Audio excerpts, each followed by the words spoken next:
O tema que me foi colocado foi justamente acerca dos ônus financeiros para a Fazenda Pública, os ônus financeiros ocorridos a partir do Código de Processo Civil. E aqui eu identifiquei dois tipos de ônus ou dois tipos de questões financeiras que envolvem a Fazenda Pública, envolve um deles, na verdade, até a todos. Então, eu vou dividir aqui numa parte sistêmica, primeiro, os ônus em razão do sistema jurídico, até porque o processo em si tem um custo. Se nós verificarmos quanto mais tempo o processo dura, são valores que são colocados e normalmente até arcados pelos cofres públicos, até porque, se nós verificarmos hoje, eu acho que o processo por ano custa mais de R$8.000 aos cofres públicos, porque é pago o valor para os juízes, para os procuradores, ou seja, aqui o valor ele acaba sendo grande. Eu lembro até quando nós participamos, eu tive a honra de participar da comissão que acompanhou o Código de Processo Civil, assim como o Dr. João Batista, a comissão da AGU, né? Então, uma das preocupações nossas era justamente fazer com que houvesse um processo que fosse um processo mais célere e mais racional, além, claro, das nossas defesas, ou da defesa das nossas prerrogativas, e aí eu ressalto as prerrogativas institucionais. Bem, então, com relação a essa parte sistêmica, que questão nós vamos ter acerca do ônus financeiro? Eu acho que um grande avanço aqui que houve foi com a objetivação do processo. Eu sei até que vai ter um tema próprio que está muito ligado à ideia de precedentes, mas aqui também acaba sendo um grande avanço e eu acho que é uma maior racionalização essa questão da objetivação, que vai se dar de duas formas. Pelo elastecimento dos recursos repetitivos, tanto o especial repetitivo como o extraordinário repetitivo, que não tinha exatamente essa nomenclatura, mas passou a ter a nomenclatura, não só a repercussão geral, mas sim o recurso extraordinário repetitivo, na medida em que os processos do Brasil inteiro acabam ficando sobrestados ou suspensos até que o Supremo, até que o STJ venha a pacificar a questão. Isso ganha uma grande racionalidade, porque os juízes de primeiro grau podem perfeitamente continuar julgando outras matérias e, além disso, se cria uma isonomia, se cria um mecanismo em que há uma solução igual para todos. E mais ainda, em especial para nós, e aqui como advogado público, em que muitas das nossas demandas são demandas de massa,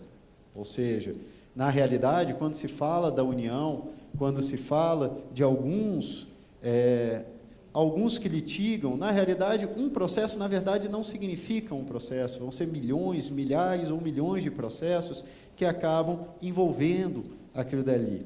Então, isso daí faz com que também nós evitemos até a coisa julgada inconstitucional, nós evitemos aqui a necessidade de futuramente ter que ingressar com ações rescisórias, e tudo isso aí tem um ganho, que é um ganho financeiro para todos, ou seja para a administração, no momento em que, vamos imaginar, perdeu numa ação inicialmente e depois veio a ganhar, porque pode isso vir a acontecer, seja também até para o particular, e aqui a administração também, obviamente, para ela não é bom que, vamos imaginar, se ganhe num primeiro momento e depois, em sede de ação rescisória, isso seja revertido.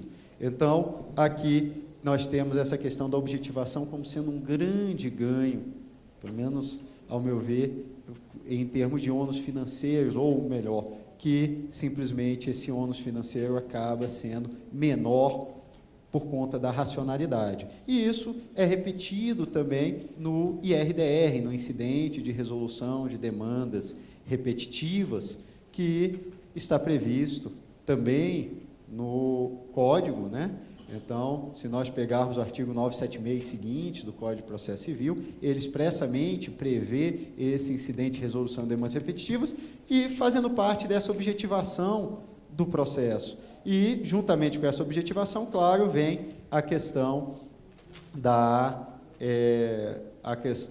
também da força do precedente, que é algo de extrema importância para se ter, em termos sistêmicos, um melhor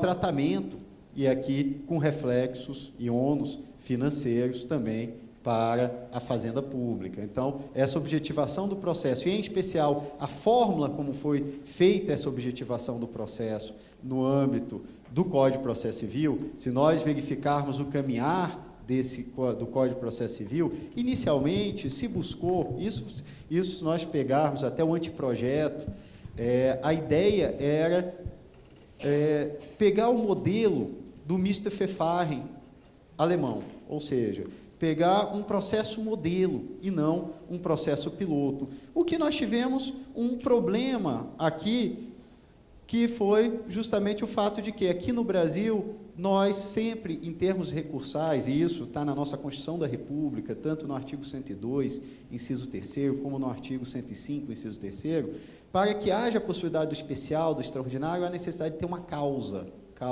decidida. Então, isso faz com que esse processo modelo, que seria uma visão um pouco mais abstrata, ou seja, seria o processo ideal, ela não pôde ser colocada, ser levada completamente a termo. Mas qual foi a solução que acabou sendo adotada? Se fez um misto entre o processo piloto e o Mister Verfahren. Ou seja, se buscou aqui um processo que era realmente um processo piloto, ou seja, é um caso concreto que vai ser analisado, mas não se pegou exclusivamente aquela matéria. Se fez algo como que o Supremo já faz, já com relação à repercussão geral. Ou seja, ele pega a partir de um processo, mas quando se tem o tema, ele não fica restrito àquilo que está no processo. Ele analisa o tema como um todo. E, justamente, para facilitar o quê? Para facilitar uma análise e também para valer para uma quantidade maior de processos e não ficar apenas naquele caso, até para evitar, eventualmente, choque futuro entre decisões judiciais.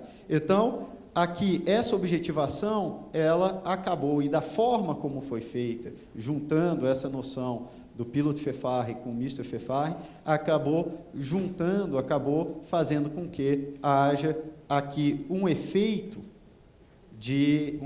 financeiro, que é justamente a redução e uma maior racionalidade do nosso sistema jurídico.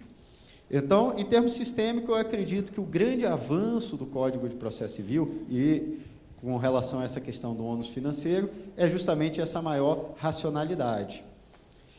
Um outro ponto que eu acredito também ser interessante agora, já com relação a questões específicas do Código acerca do ônus financeiro, diz respeito aos honorários advocatícios.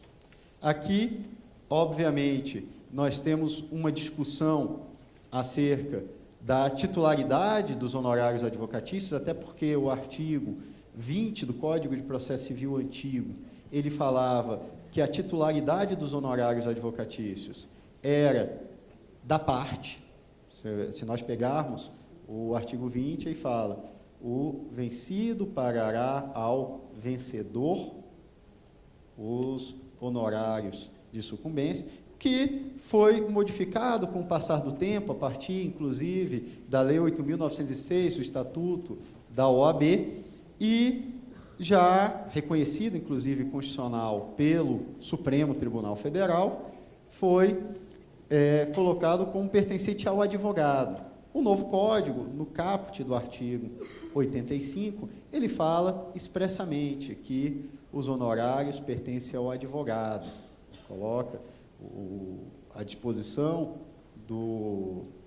do artigo 85 é: o vencido pagará ao advogado do vencedor, e não o vencido pagará ao vencedor. Isso já modificou sensivelmente, e claro, traz reflexos também, obviamente, para a Fazenda Pública.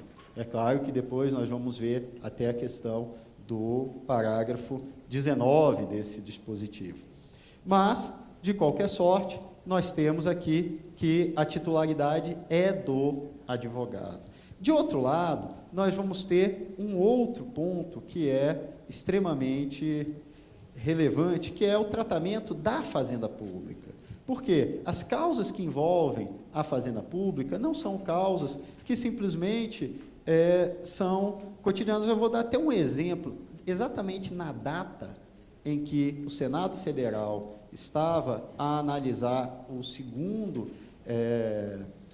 na segunda votação do Código de Processo Civil, do texto base, né, o Superior Tribunal de Justiça estava a analisar uma causa que envolvia a singela quantia de 20 trilhões de reais. É uma causa envolvendo a Chesf. Então, imaginem vocês se a regra dessa causa, da fixação dos honorários, fosse a regra geral, seja 10% a 20% disso daí. Eu não retiro, obviamente, a responsabilidade dos advogados que estavam atuando, tanto em relação à Fazenda, tanto da União, como os advogados particulares, mas uma coisa é certa: o valor dos honorários não podem ser de 10% de 20 trilhões. Então, qual foi a regra que foi utilizada para a Fazenda Pública? E aí eu ressalto, não só quando a Fazenda Pública ela for condenada, como era a dicção do Código de 73, mas sim quando a Fazenda Pública for parte. Então, toda vez que a Fazenda Pública for parte, então haverá a possibilidade de simplesmente se ter esse tratamento que é colocado no parágrafo 3º do artigo 85. E aí ele coloca, naquelas causas de até 200 salários mínimos, vai ser de 10% a 20%. De 200 a 2.000 salários mínimos, vai ser aqui entre 8% e 12%. Depois, entre 2.000 e 20.000 salários mínimos, vai se ter aí de 5% a 8%. Depois, até entre 20.000 e 100.000 salários mínimos, de 3% a 5%, e o que for superior a 100.000 salários mínimos, de 1% a 3% sobre o proveito econômico, sobre a condenação, proveito econômico. E aqui é um outro ponto que é importante. O Código quis estabelecer uma regra, ou seja, primeiro condenação, se não tiver condenação, proveito econômico, e somente se não tiver um proveito econômico, se não conseguir se colocar o proveito econômico, aí sim vai ser o valor da causa. Mas, de qualquer jeito, é feita essa gradação. E essa gradação também, de outro lado, tem que ser feita mais ou menos da forma como deve ser feito, como é que é feita a nossa tabela do imposto de renda, ou seja, até um valor que seja muito alto, você vai ter que dividir aquele valor até 50, até 200 salários mínimos, vai ser X, aquilo que superar, vai organizando na tabela. Isso vai dar, de certa forma, um trabalho maior para os magistrados. Eu não tenho a menor dúvida disso, até porque, se for um valor muito alto, ele vai ter que simplesmente ir fixando. Talvez a melhor técnica aqui seja o seguinte: o parágrafo 2º estabelece quais são os critérios que vão ser utilizados, inclusive, no parágrafo 3º. Então, ele fixaria ali os critérios, diria qual que é a complexidade da causa, o nível de zelo, e, posteriormente, aí sim, ele simplesmente já fixaria em cima das faixas. E eu ressalto, e para que essa tabela fosse realmente obedecida,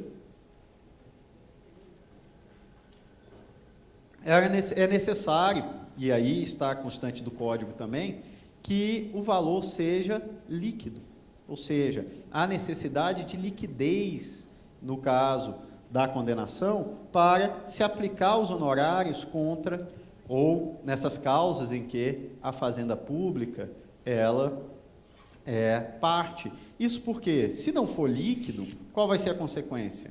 Se não houver liquidez, você não tem como aplicar a tabela. E isso, para a Fazenda Pública, acabou sendo algo muito bom. Isso porque, não sei exatamente a realidade da Fazenda Nacional, mas pelo menos na Advocacia Geral da União, acontece muitos casos de a causa ser uma causa repetitiva, e aí, os 28,86%, qualquer dessas causas repetitivas, e o juiz fixa 5%. Só que a decisão ali, ela foi ilíquida. Fixou com base, justamente pensando, não, vou condenar num valor menor, porque a causa é uma causa simplória.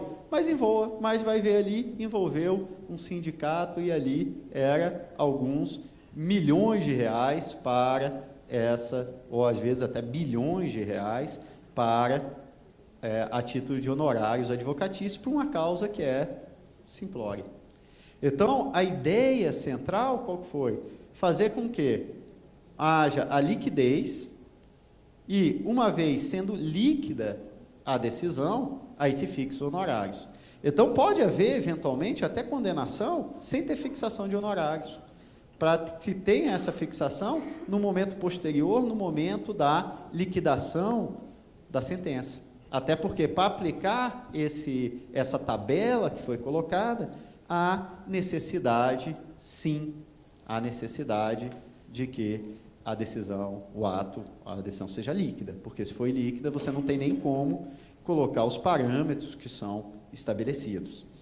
De outro lado, temos que verificar, e aqui foi até muito bem colocado pelo Dr. Paulo Mendes, a questão da remessa ex officio. Bem, e na remessa ex officio, há necessidade ou não dos honorários, quanto à remessa?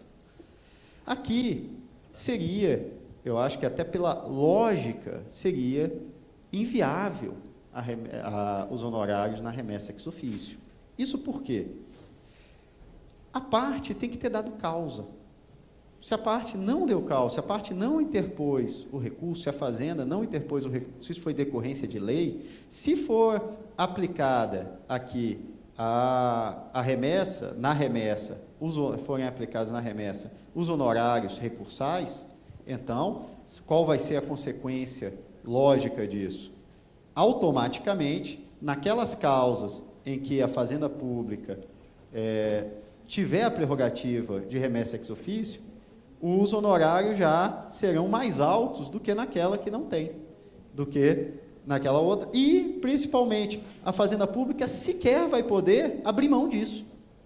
Sequer a Fazenda Pública vai poder abrir mão disso. E eu relembro, com relação à remessa ex officio, que o grande objetivo da remessa ex officio é a defesa do interesse público primário. É claro que, no primeiro momento, nós só pensamos naqueles casos em que a Fazenda Pública é condenada. Mas tem outros casos de remessa ex officio, como na ação popular, como naqueles casos em que envolvam direitos políticos, direito à nacionalidade, a perda de direitos políticos, direito à nacionalidade, um decreto antigo, acho que é 848, mas, de qualquer forma, nós temos justamente a ideia de que, aqui, nesse caso especificamente, se o ato não é um ato voluntário, se não ter a voluntariedade, ainda que se entenda que os honorários advocatícios, eles não são decorrentes de uma penalidade. Até a primeira versão o projeto, quando saiu do Senado Federal, vinha como uma espécie de penalidade, ou seja, só haveria esses honorários recursais se o recurso não fosse provido. Só que, posteriormente, se viu que a visão acabava sendo equivocada. Por quê? Ou está se pagando pelo trabalho do advogado, e aí seria devido de qualquer jeito, ou então não pode ser a penalidade ir para o advogado. Se for penalidade, vai para a Fazenda Pública, vai para outra parte, vai para algum, mas não exatamente como honorários. A ideia dos honorários é retribuir a atividade do advogado. Mesmo raciocinando isso, tem que haver aqui o entendimento de que tem que ser dado causa para isso. Então, consequentemente, na remessa ex officio, não há como se falar, não há como se possibilitar que você tenha os honorários recursais. E esse tema também, honorários recursais, ele acaba sendo algo interessante, porque temos que verificar até onde que vai se ter os honorários recursais.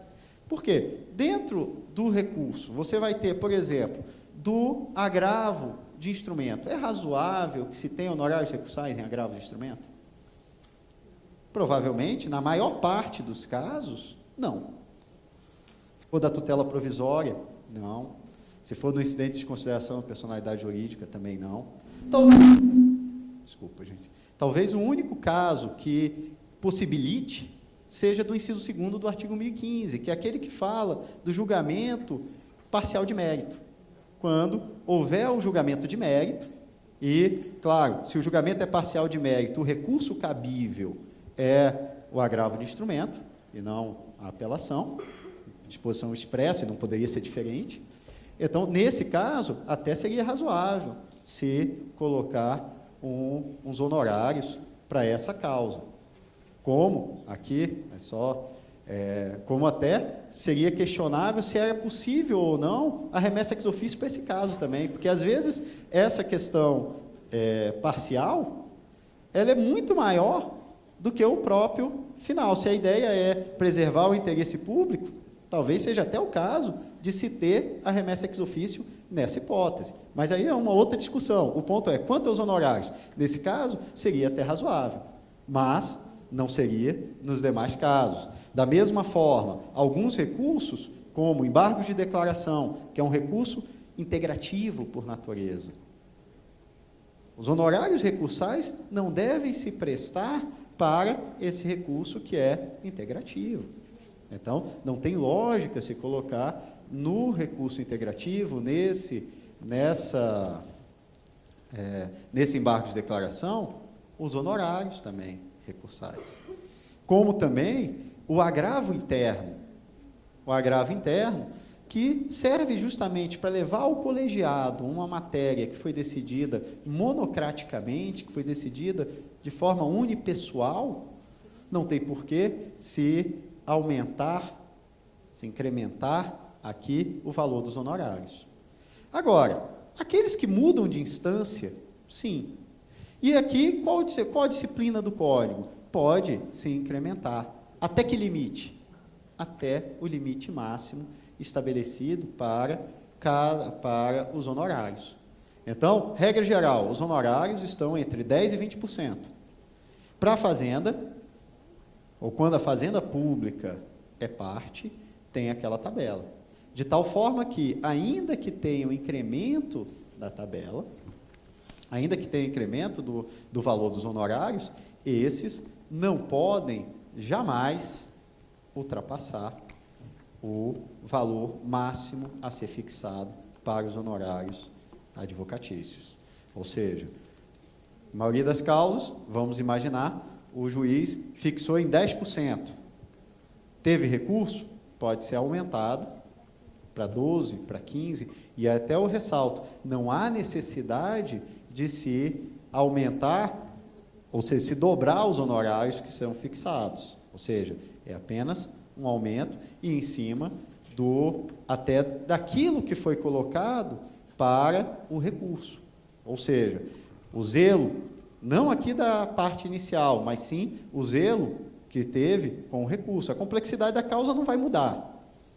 Mas aqui você pode ter uma complexidade maior do recurso, ou seja, teve algum incidente, teve algum problema dentro do curso do processo, em que fez com que o advogado tivesse um trabalho maior. Então, nesse caso, o tribunal ele vai analisar essa questão e vai fixar, mas qual o limite? Sempre o limite máximo que é colocado. De tal forma que, vamos imaginar, se o segundo grau vier a colocar 20%, colocar a causa em geral, 20%, qual vai ser a consequência? não vai poder ter um incremento posterior, porque o Código estabeleceu como limite máximo o limite fixado para os honorários, ou seja, aquela tabela, regra geral 10 a 20, para quando a Fazenda Pública for parte, a tabela do parágrafo 3º do artigo 85. Também, um outro ponto que é relevante diz respeito à questão dos honorários nas execuções. Aqui, o Dr. Newton Ramos falou muito bem acerca das execuções dos honorários quando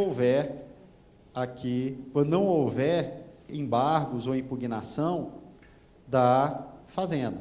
E aí eu ressalto, sempre que não tiver embargo, se for na execução, título extrajudicial, ou se não houver impugnação, não tem lógica a Fazenda simplesmente ser compelida a pagar os honorários, até porque o regime aqui é um regime constitucional, o artigo 100 da Constituição da República, ele fala expressamente que as despesas devem ser pagas por precatório, as despesas processuais, ressalvado as requisições de pequeno valor, que, para a Fazenda Pública Federal, 60 salários mínimos.